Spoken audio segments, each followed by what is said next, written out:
Hi, friends. I have a song I really want to share. It's called Return from Fingal. You may have already found it yourself. And if you haven't, it's a great tune. I feel like it's a great tune for a number of reasons. I think it's a great tune because it stands on its own as a great tune. I also think it's a great tune because it's perfect for us at our current stage of development in playing our low whistles. It is not too fast. It permits us to emote. It permits us to use the ornaments we currently know. And I think it's great. So what I'm going to do today is I'll share just a brief overview of the story of the tune. I'll play the tune according to my current abilities, and then we'll walk through the tune so that you can learn it as well. I feel like the stories behind tunes really help us to know how to play them and know what the tune is saying. So it was 1014. Brian Boru, the last great king of Ireland, was on the throne. But in 1014, Brian was probably 73.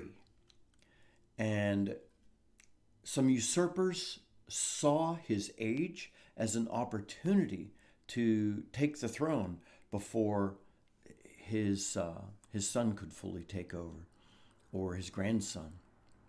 And either the Vikings saw the same opportunity or they were invited to the battle. Depending upon which version of the story you read, it might be either or, to be honest, both. And so a battle started a little north of Dublin, and Brian and his armies fought them back. And then, Good Friday, 1014, the battle rejoined. And it was a horrific battle. Brian's forces won. However, thousands were killed on both sides. And unfortunately, Brian died as well, as did his son and his grandson. And so the tune depicts the march home, return from Fingal. The march home is a march of victory. Victory deeply laced with heartbreak at the loss of the king, his son, and grandson, and so many friends and family members. And so the tune is Return from Fingal, that depicts this emotional, victorious, tragic march home. There is a poem that was written to go with this as well that I won't share at this time, but you can look it up, and because it's long, but it is one of the reasons that helps confirm my feeling that this is a victory march deeply laced with sadness. So my take, according to my current abilities, on Return from Fingal.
I don't think we need to expect to feel like we can play that perfectly, but I think you and I can play it passably.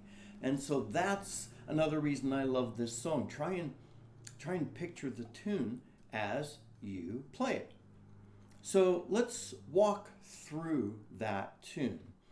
I'm going to play a line at a time. The first two lines, the second line repeats the first generally, but it closes down. You'll see that. So the first line, just the notes, and I'll try and accentuate my fingers.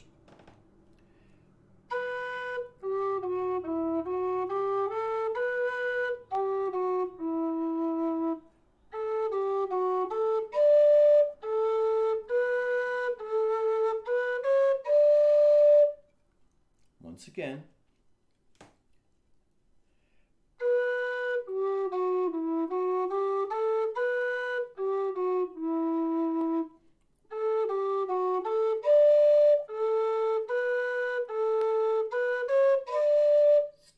And then the second line repeats that until the lead into the last measure where it just starts walking down to the transition.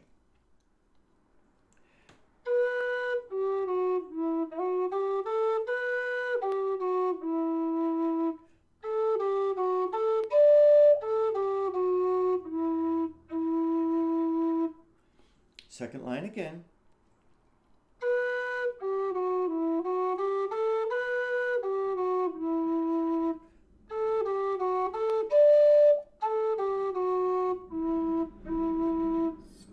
And then those first two lines are repeated. We won't do that now. You can rewind the video and watch that again. If you would like, when this is finished, go back to this section and play along with me just to get those notes down. Then the third line, again, these two lines, and you'll find this very similar in a lot of Irish music. The third line and fourth line are very similar, but the fourth line closes like the second line did. So the third line.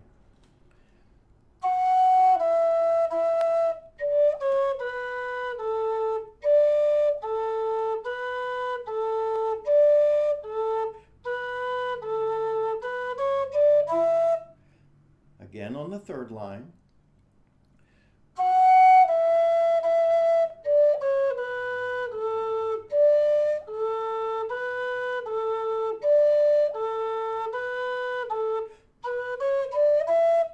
And then walks back up the fourth line.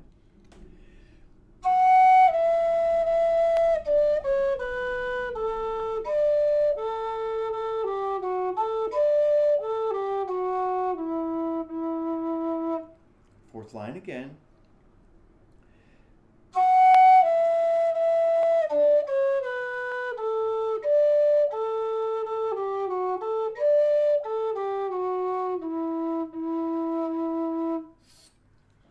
And I think you and I can add a little bit of rhythm to it that we're feeling in it. You can add some of the ornaments you know. I've listened to a couple other renditions of the tune, and this is my current best take on what I can do. I hope that you'll love this tune like I do. Play it till you're comfortable with it. Play it till you don't need either the music or me, and then just start emoting it for yourself. So I hope you enjoy this tune. Return from Fingal. Until next time, this is Scott Shade. Happy Low D whistling.